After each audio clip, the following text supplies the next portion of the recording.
الحمد لله رب العالمين والصلاة والسلام على أشرف الأنبياء والمرسلين وعلى آله وصحبه ومن استنى بسنته إلى يوم الدين اللهم اجعلنا منهم ومن الذين آمنوا وعملوا الصالحات وتواصوا بالحق وتواصوا بالصبر آمين يا رب العالمين ثم أما بعد فأعوذ بالله من الشيطان الرجيم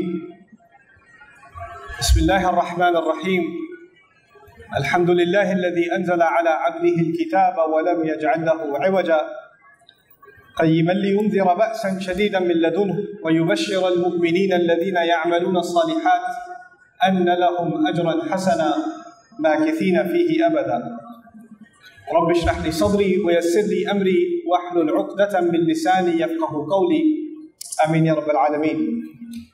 আমার জীবনে বহুদিন ধরে আমি লেকচার দিয়ে আসছি, আর বক্তব্য চলাকালে শ্রোতারা নিজেদের মধ্যে কথা বললেও আমি বক্তব্য দিতে অভ্যস্ত।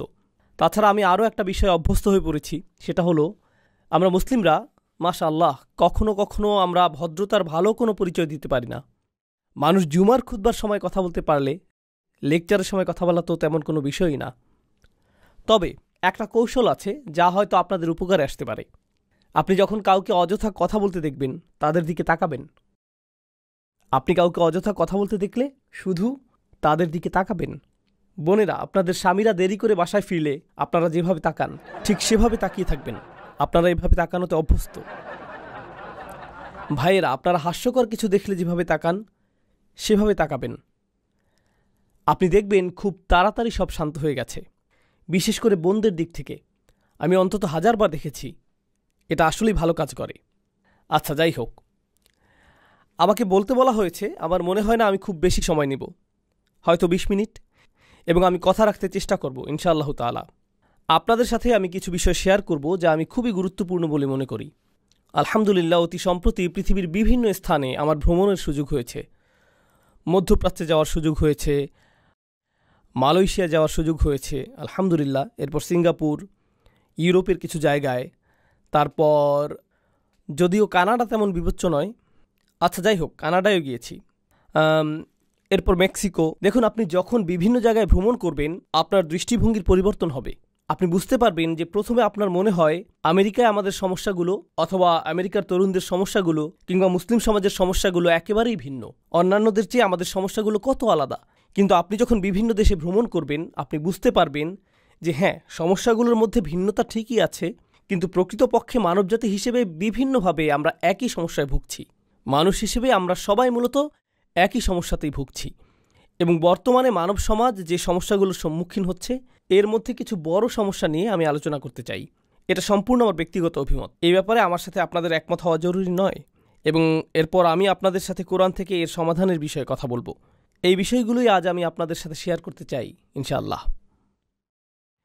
দেখুন, ব্যক্তিগতভাবে আমি বিশ্বাস করি আমাদের বর্তমান সময়ের সবচেয়ে বড় সমস্যাগুলোর গোড়া মূলত একটাই, লোভ। মানুষের সবচেয়ে বড় সমস্যা হলো ক্রমবর্ধমান এবং অনিয়ন্ত্রিত লোভ ও স্বার্থপরতা। এই লোভ আমাদেরকে এমন দিকে নিয়ে যাচ্ছে, যেমন ধরুন ব্যবসা বাণিজ্যের ক্ষেত্রে এই লোভ বড় বড় প্রতিষ্ঠানগুলোকে এমন একটা পরিস্থিতিতে নিয়ে গেছে তারা শুধু লাভের কথাই চিন্তা করে, আর বছরের পর বছর কিভাবে তাদের ব্যবসার আয় বৃদ্ধি করবে সেই চিন্তা করে। এবং এমনটা করতে গিয়ে সমুদ্রের একটা সম্পূর্ণ অংশ কি ধ্বংস হয়ে যাচ্ছে, নাকি একটা পুরো গ্রাম উজাড় হয়ে যাচ্ছে, নাকি এর মাধ্যমে পাহাড় ধ্বংস হয়ে যাচ্ছে, অথবা এটি শুধু পরিবেশের গঠনগত ক্ষতি করছে তাই নয়, বরং সমগ্র পৃথিবীর সামাজিক এবং অর্থনৈতিক পরিবেশের ক্ষতি করছে, তারা এসবের কোনো কিছুই তোয়াক্কা করছে না, কারণ দিন শেষে এর মাধ্যমে তারা লাভ করতে পারছে। তাহলে পৃথিবীর সমস্ত দুর্নীতির একটা বড় অংশ, রাজনৈতিক দুর্নীতি বলেন বা পরিবেশগত দুর্নীতি, যা খুবই আশঙ্কাজনক, তাই না? এই সব কিছুর মূল কারণ হচ্ছে অনিয়ন্ত্রিত, লাগামহীন এবং অপ্রতিরোধ্য লোভ। এটাই মূল কারণ। আমি ব্যক্তিগতভাবে বিশ্বাস করি এটাই বর্তমান বিশ্বের অনেক অনেক অনেক সমস্যার কেন্দ্রবিন্দু। আপনি যদি লোভ সম্পর্কে কোরআন থেকে গবেষণা করেন আপনি দেখবেন আল্লাহ আযজা ওয়া জাল্লা বেশ স্পষ্ট ভঙ্গিতে এর বর্ণনা দিয়েছেন। তিনি বলছেন, অমাইয়ুকা শুহা নাফসিহি ফাউলাইকা হুমুল মুফলিহুন। আয়াতটির ভাষা খুবই ইন্টারেস্টিং। আল্লাহ বলছেন যাদেরকে তাদের অন্তরে বিদ্যমান লোভ থেকে রক্ষা করা হয়েছে। অন্যভাবে বলতে গেলে আল্লাহ এই সত্যের ঘোষণা দিচ্ছেন যে প্রত্যেক মানুষের মধ্যে কি আছে? লোভ আছে। আমরা সবাই লোভী। বিষয়টা এমন না যে কিছু মানুষ লোভী আর কিছু মানুষ লোভী নয়। প্রকৃতপক্ষে আমরা সবাই লোভী। এবং এরপর আল্লাহ বলছেন অমাইয়ুকা, যা প্যাসিভ ফর্ম। এর মাধ্যমে বলা হচ্ছে যে ব্যক্তিকে এই লোভ থেকে রক্ষা করা হয়েছে। অর্থাৎ আমার অন্তরের ভিতরে এমন কিছু একটা আছে এবং আমি নিজে আমাকে এর থেকে সুরক্ষিত রাখতে পারি না। ইয়ানি লাম ইয়াকুল অমাইয়াত্তাকি শুহা নাফসিহি, যে ব্যক্তি তার অন্তরের লোভ বা সংকীর্ণতা থেকে নিজেকে রক্ষা করতে পারবে। আমি যদি বলি, মনোযোগ দিয়ে শুনুন, আমি যদি বলি আমি আমাকে রক্ষা করতে সক্ষম, এখানে রক্ষা করার কাজটি কে করছে? আমি নিজে। আমি নিজে কাকে রক্ষা করছি? আমার নিজেকে। কিন্তু আমি যদি বলি আমাকে রক্ষা করা হয়েছে, এই ধরনের বাক্যে রক্ষা করার কাজটা কে করছে? অন্য কোনো ব্যক্তি, এমন কেউ যার কথা উল্লেখ করা হয়নি। এই আয়াতে আল্লাহ বলছেন তোমাদেরকে অবশ্যই বাইরে থেকে নিরাপত্তা দিতে হবে, বাইরের কাউকেই আসতে হবে যে তোমাদেরকে তোমাদের মনের গভীরে থাকা লোভ থেকে রক্ষা করবে। এবং তোমাদের কাছ থেকে লোভ, সংকীর্ণতা কখনো আলাদা করা যায় না। এই জন্যই কোরআনের ভাষায় আমরা এমনটা পাই না আশুহা ফি নফসিহি অথবা আশুহা লি নফসিহি, বরং এটা ছিল শুহা নফসিহি। এর মানে হলো, ব্যাকরণের শিক্ষার্থীদের জন্য বলছি, এটা একটা ইদাফ। এখানে একটা মুদাফ এবং মুদাফ ইলাই আছে এবং এই দুইটা শব্দ পরস্পরের সাথে দৃঢ়ভাবে জুড়ে আছে। আপনি একটা মুদাফকে মুদাফ ইলাই থেকে আলাদা করতে পারবেন না। আল্লাহ বলছেন মানুষ কখনোই তাদের নিজেদেরকে লোভ থেকে পৃথক করতে পারবে না। এমন কোনো একটা দিন আসবে না যেদিন আপনার ঈমান এতটাই সুউচ্চ থাকবে এবং আপনি আর কোনো লোভ অনুভব করবেন না। এমনটা কখনোই হবে না। প্রত্যেকটা দিন আমাকে আপনাকে লোভের বিপরীতে নিজেদেরকে আত্মরক্ষা করে যেতে হবে। এটা একটা সার্বক্ষণিক সংগ্রাম। আমি শুরু করেছিলাম বড় বড় প্রতিষ্ঠানের কথা, পৃথিবী দূষণ এবং ধ্বংসের কথা বলে। এখন আসুন বিষয়টাকে আমরা আমাদের ঘরের কাছাকাছি নিয়ে যাই। প্রতিটি মাই লোভী, প্রতিটি বাবাই লোভী, প্রতিটি ছেলে সন্তান লোভী, প্রতিটা কন্যা সন্তান লোভী। একটা বাচ্চা বলে তুমি গত সপ্তাহে আমাকে একটা খেলনা কিনে দিয়েছ, আমি এখন আরেকটা চাই। জানেন, আমার ছেলে একটা সৈনিক কিনতে চেয়েছে। আমাকে বলেছে নিনজা টার্টেলের নতুন একটা সৈনিক কিনে দিতে। ঠিক আছে, কারণ তারা তাদের পুরাতন সৈন্যগুলো পরিবর্তন করেছে। এখনকারগুলো আরও বিদঘুটে। এখন তাদের চোখগুলো কেমন জানি উন্মাদের মতো, মাথাটা কঙ্কালের মতো। কিন্তু সে এই নতুন সৈনিকই চায়। সে টিভিতে নতুন নিনজা টার্টেল দেখেছে, তাই সে আমাকে বলল বাবা আমাকে নতুন একটা সৈন্য কিনে দাও। আচ্ছা, আমি তাকে একটা সৈন্য কিনে দিলাম। আর জানেন, যখন আমি তাকে এটা দিলাম সে যে কি খুশি হয়েছিল। তারপর সে আমাকে বলল আরও 3টা সৈনিক চাই, কারণ প্রত্যেকটা টার্টেলের জন্য আমার একজন করে সৈনিক লাগবে। দেখো, 4 জন মিলে শুধুমাত্র একজন সৈনিকের সাথে লড়াই করতে পারবে না। ইন্না লিল্লাহি ওয়া ইন্না ইলাইহি রাজিউন, এটা হতে পারে না। লড়াইটা অবশ্যই ন্যায্য হওয়া উচিত, তাই না বাবা? এমনকি আপনার 3 বছরের বাচ্চাটার লোভ আছে। আপনি বাসায় একটা কেক নিয়ে আসেন, কিংবা বাসায় M&M অথবা খুবই ছোট্ট সামান্য কোনো চকলেট নিয়ে যান, দেখবেন বাচ্চারা সবাই সেখানে জড়ো হয়ে যাবে। ধরুন একটা বাচ্চা একটা চকলেট পেল, আরেকটা বাচ্চা 2টা পেল। সাথে সাথে প্রথম বাচ্চাটা কি বলবে? আমার আরেকটা কোথায়? ওরটা হলুদ রঙের, আমিও কি হলুদ রঙের ক্যান্ডি পেতে পারি? তোমার এম আমারটার চাইতে বড়। আরে এটা তো বড় হাতের এম, আমারটা কেন ছোট হাতের? সাথে সাথে তুলনা, আমারটা কেন ছোট হাতের? সুতরাং আপনি যেটা বুঝতে পারবেন, ধরুন আপনি যদি তাদেরকে প্রশ্ন করেন যদি সে 2টা খায় আর তুমি একটা খাও, তাহলে তোমারটার স্বাদ কি কমে যাবে? সে কি তোমার খুশির কোনো অংশ কোনোভাবে কেড়ে নিচ্ছে? কারো কাছে কোনো কিছু আছে জানলেই আমরা ভাবি এটা আমার চাই। লোভের ক্ষেত্রে সবচেয়ে অদ্ভুত ব্যাপারটা কি জানেন? একটা বাচ্চা বসে আছে, তার আশেপাশে সব খেলনা, সে কিন্তু এগুলো দিয়ে খেলছে না। এরই মধ্যে তার ভাই এসে শুধু খেলনাগুলোর দিকে তাকালো। সাথে সাথে বাচ্চাটা কি করে?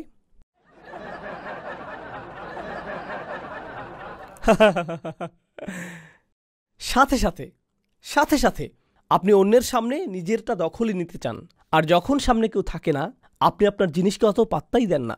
জানেন এ থেকে আমরা কি শিক্ষা পাই? আমরা বুঝতে পারি যে আমাদের বেশিরভাগ লোভ মূলত আমাদের পারিপার্শ্বিকতার প্রভাবে হয়। ফলে আপনি যখন একাকী থাকেন, দেখবেন আপনি কিছুই চাইবেন না। মাঝে মাঝে আপনি খুব করে চাইবেন শুধু একটু একা বসে থাকতে আর আকাশের দিকে তাকিয়ে থাকতে, অথবা সমুদ্রের কোনো তীরে বসে শুধু পানির দিকে তাকিয়ে থাকতে চাইবেন। আপনি অন্য কিছু চান না। আপনি সেখানে ভালো থাকেন, সন্তুষ্ট থাকেন। কিন্তু আপনি যখন লোকালয়ে বের হন আর খুব সুন্দর একটা গাড়ি দেখেন, যখন অনেক সুন্দর কোনো এলাকা দেখেন, বড় কোনো বাড়ি দেখেন, যখন আপনি অন্য কোনো শহরে ভ্রমণ করেন যেখানকার আবহাওয়া ডালাসের চাইতে অনেক অনেক ভালো এবং যেটা পাওয়া খুব একটা কঠিন কাজও না, তখন সাথে সাথে আপনার কেমন লাগে? ও আমার এটা চাই, এটা চাই আমার। এই লোভ শুধুমাত্র পৃথিবীকেই কলুষিত করে না, বরং পরিবারগুলোকেও কলুষিত করে। এটা পরিবারগুলোকে কলুষিত করে, সমাজকে দূষিত করে। তাছাড়া লোভ শুধুমাত্র টাকা পয়সার সাথে সম্পৃক্ত নয়। লোভ হলো জীবনের সব কিছুতে আপনার পাওনা অংশের চেয়ে বেশি কিছু চাওয়া। আপনি যদি ভাইস প্রেসিডেন্ট হন, আপনি প্রেসিডেন্ট হতে চান। আপনি সহকারী শিক্ষক হলে অধ্যক্ষ হতে চান। আপনি অধ্যক্ষ হয়ে থাকলে আরও বড় প্রতিষ্ঠানের অধ্যক্ষ হতে চান। আপনি যদি কোথাও তত্ত্বাবধায়ক হয়ে থাকেন এবং সেখানে যদি আরও কোনো তত্ত্বাবধায়ক থাকে, আপনি চান প্রধান তত্ত্বাবধায়ক হতে, ঠিক না? আপনি যদি এমএসএতে সেক্রেটারি পদে থাকেন, আপনি সভাপতি হতে চাইবেন। সবাই উপরে উঠতে চায়। আপনি যদি কোনো প্রতিষ্ঠানের একেবারে প্রাথমিক স্তরে কাজ পেয়ে থাকেন, খুব শীঘ্রই আপনি ম্যানেজার হতে চান। আপনি নিজের জন্যই এমনটা করতে চান। আপনি নিজেকে উপরে ওঠার জন্য ঠেলতেই থাকেন, এক অবস্থানে তৃপ্ত থাকেন না। আপনি দেখবেন পৃথিবীর অনেক ধনী মানুষেরা মূলত পৃথিবীতে সবচেয়ে দুর্ভোগের জীবনযাপন করে। যারা কোটি কোটি টাকা আয় করেছে, যারা পাগলের মতো টাকা আয় করেছে, এই ধরনের মানুষদের মধ্যে বেশিরভাগেরই জীবন বলতে কিছু থাকে না। তাদের কোনো জীবন থাকে না, পরিবার থাকে না, তাদের ছুটি বলতে কিছু থাকে না। তারা ছুটি নিতে চান না, তারা শুধু উপরে উঠতে চান। তারা মনে করেন তারা ছুটিতে গেলে তাদের ছুটে চলার এই যন্ত্রের গতি কমে যাবে, তাদের কাজে দ্রুত ফিরে আসতে হয়। এবং তারা যদি ছুটিতে গিয়েও থাকেন, সেখানে বসে ইমেইলের উত্তর দেওয়ায় ব্যস্ত থাকেন। তাদের মস্তিষ্ক কখনো বিরতি নেয় না। লোভ আপনার সাথে এমনটাই করে থাকে, আপনাকে একটা দুর্ভোগের জীবন উপহার দিতে পারে। যেভাবে লোভের ফলে পৃথিবী দুর্ভোগের শিকার হচ্ছে, প্রত্যেকটা মানুষ ওইভাবে ভুগছে, এর ফল ভুগছে, দুর্ভোগে ভুগছে। তরুণ প্রজন্মের কিসের লোভ হয় বলুন তো? তরুণদের একটা চাহিদা হলো, দেখুন একটা সময় আমরা সবাই তরুণ ছিলাম, সেই সময়টা কোনো যুগেই পরিবর্তন হয় না। আমি বুঝি না এখন কিসের চল চলছে, আমি জানি না এগুলো, কারণ এখন আমার বয়স হয়েছে, আমি বুঝি না এসব।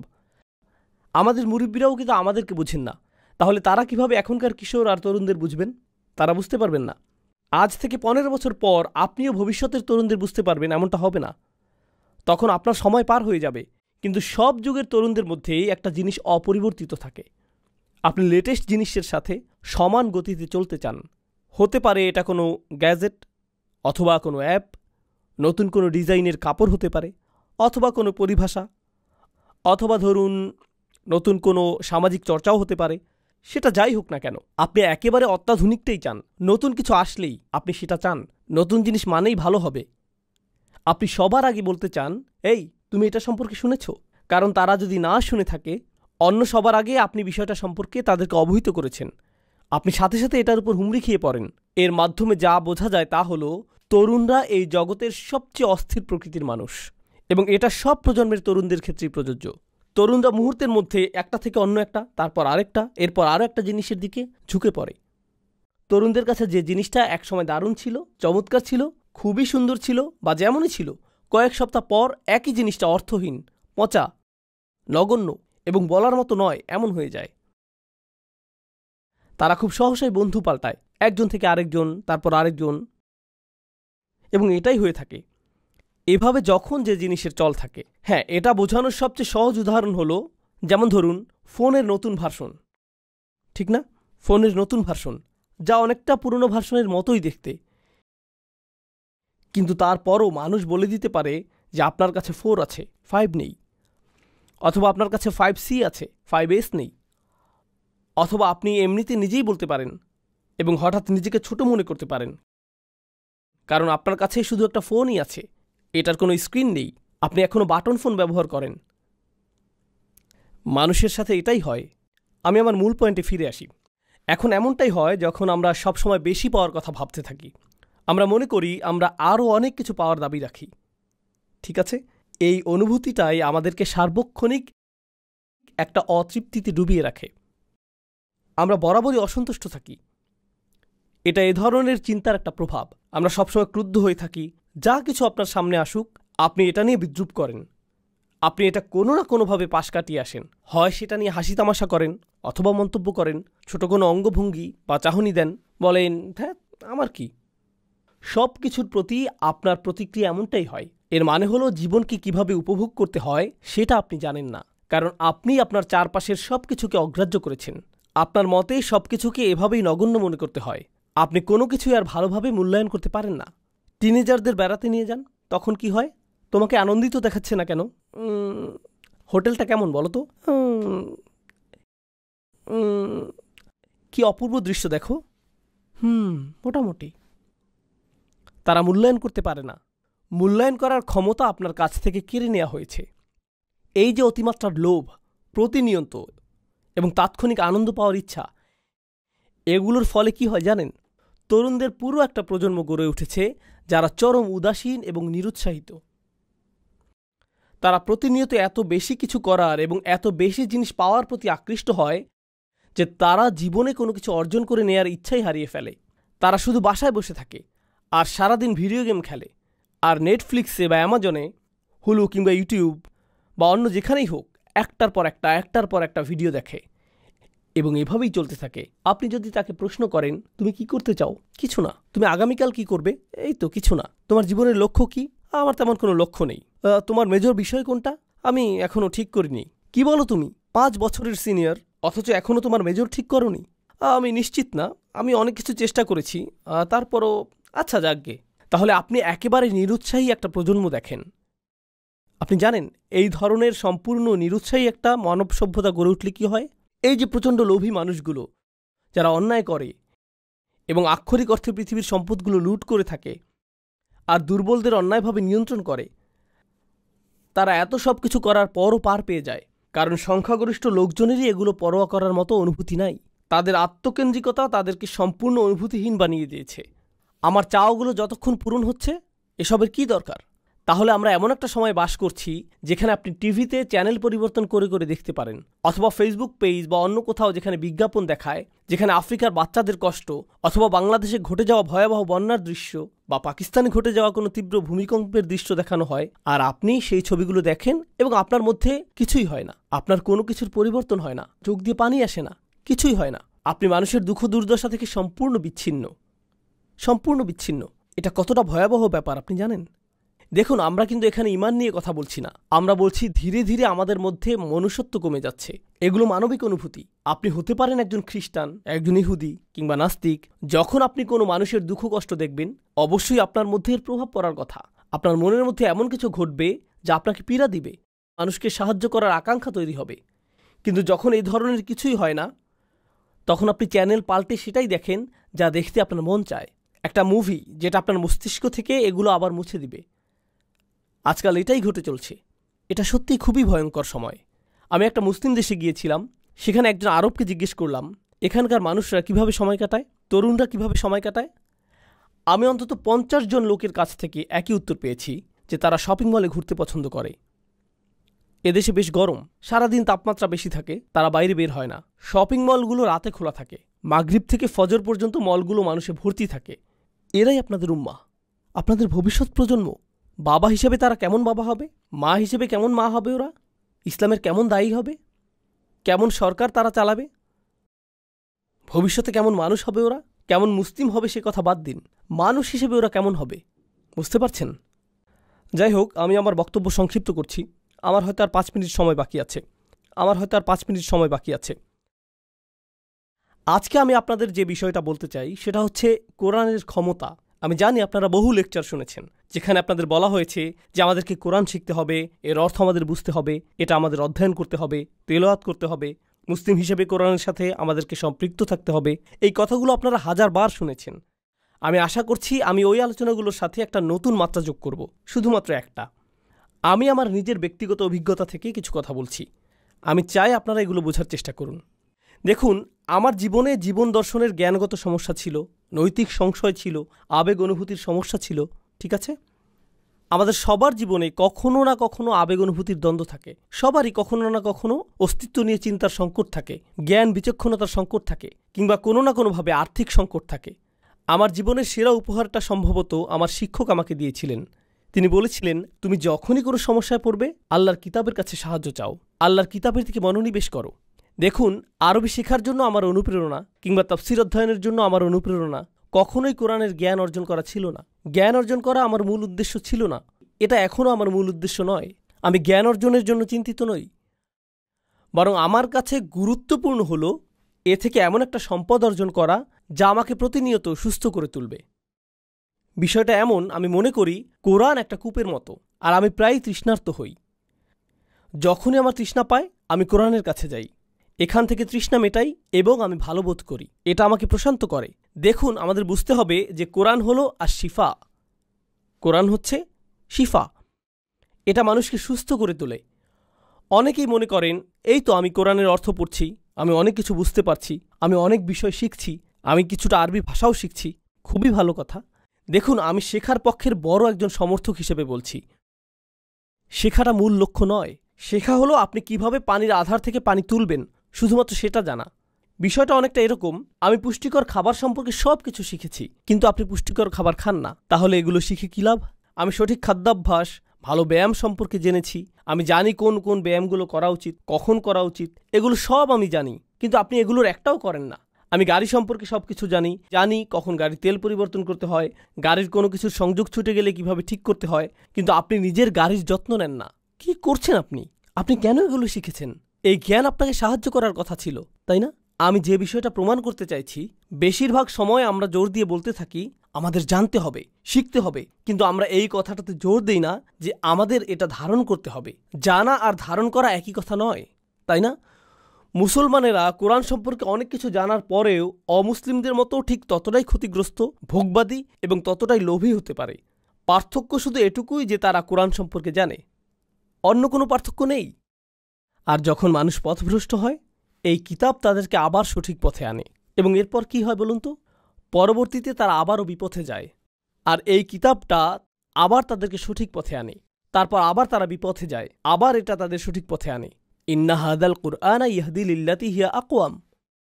নিশ্চয়ই এই কোরআন এমন একটি পথ দেখায় যা অধিক সরল ও সঠিক। অধিক সরল সঠিক মানে হলো, ধরুন আপনি এই পথে যাচ্ছেন, এটা আপনাকে আবার সোজা পথে নিয়ে আসবে। ওয়ায়ুবাশশিরুল মুমিনিনা আল্লাযীনা ইয়ামালুনাস সলিহাত, এবং এটা নেক আমলকারী ঈমানদারদের সুসংবাদ দেয়।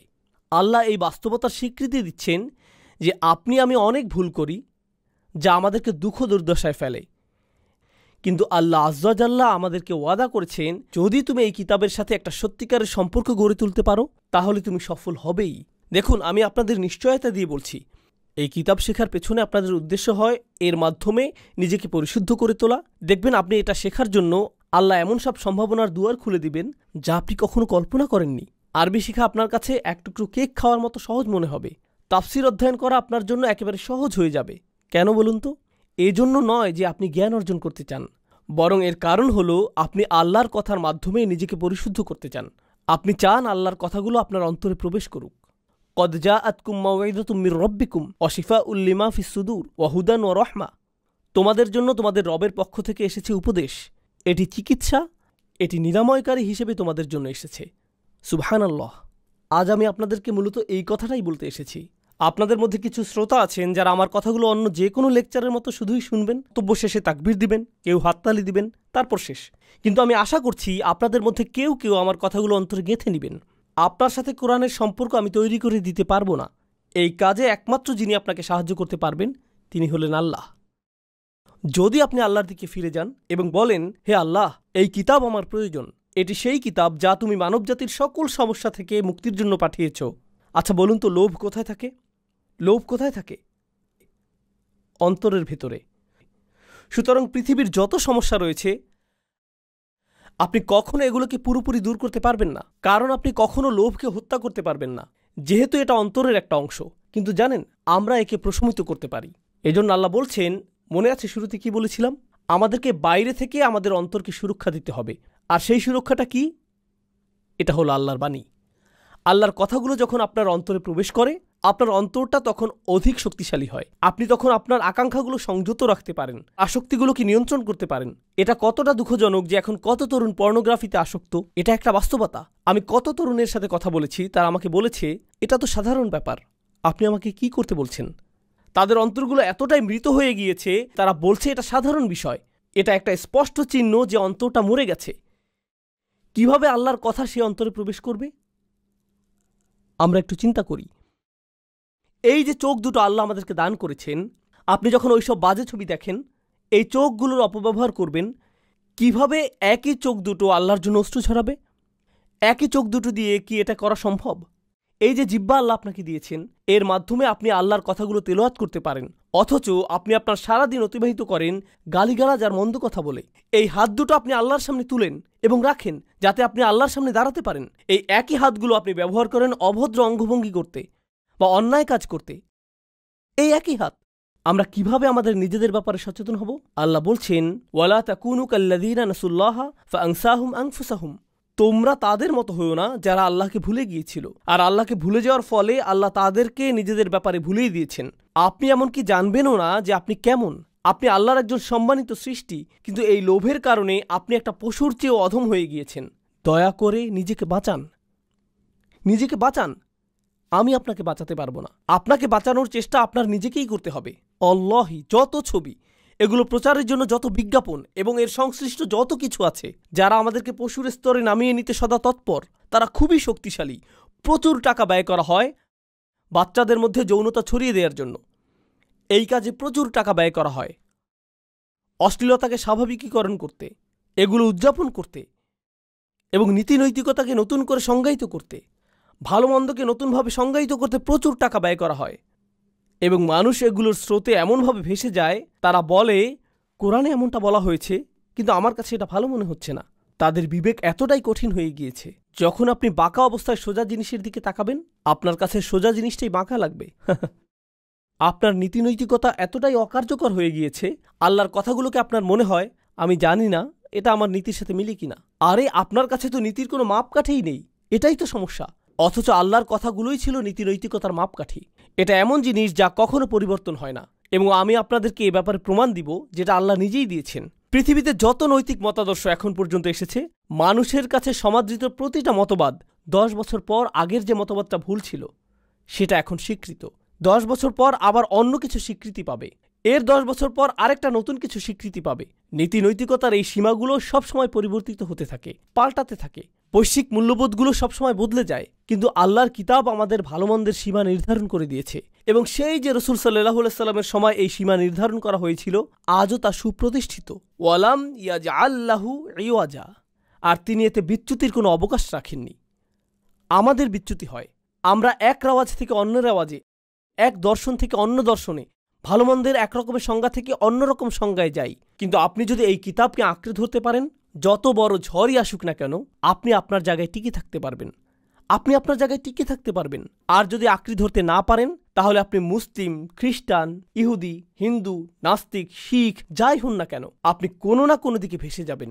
বাইরে থেকে আপনাকে দেখতে মুসলিম বা অন্য যে কারো মতো লাগতে পারে, ভেতর থেকে আপনি সেই একই লোভী এবং নিম্নমানের মানুষের উদাহরণ হয়ে থাকলেন। ইসলাম আমাদের ভেতরটা পরিবর্তন করতে এসেছে, শুধুমাত্র আমাদের বাহ্যিক পরিবর্তন করতে আসেনি। অন্তরের ভেতরের সঠিক পরিবর্তন হলো এই ধর্মের মূল উদ্দেশ্য। অন্তরের ভেতরের পরিবর্তন হলো এই পৃথিবীটাকে আমাদের অন্যরকম মনে হবে। মূলত এই কথাটাই আমি আপনাদের সাথে শেয়ার করতে চেয়েছি। এই পরিবর্তনটা আপনার ভেতরে কেবল তখনই আসবে যখন আপনি সঠিক মনোভাব নিয়ে আল্লাহর কিতাবের কাছে আসবেন। যদি আমরা সঠিক মনোভাব নিয়ে আল্লাহর কিতাবের কাছে আসি, আমাদের অন্তরে পরিবর্তন আসবেই, আমাদের অন্তরে পরিবর্তন আসবেই। এবং এটা আপনাদের জন্য আমার আজকের শেষ কথা।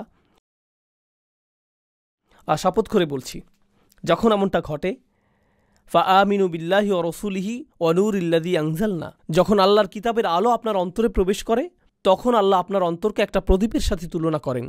এবং একটা প্রদীপ শুধু নিজেই আলোকিত হয় না, এটা আলো ছড়ায়ও। কথাটা কি সত্য নয়? একটা প্রদীপের কেবল নিজের আলো আছে তা কিন্তু নয়, এটা তার আশেপাশের জন্য আলোর একটা উৎস হয়ে ওঠে। আচ্ছা, প্রদীপ কখন কাজে লাগে? দিনে নাকি রাতে? বলুন তো। রাতে।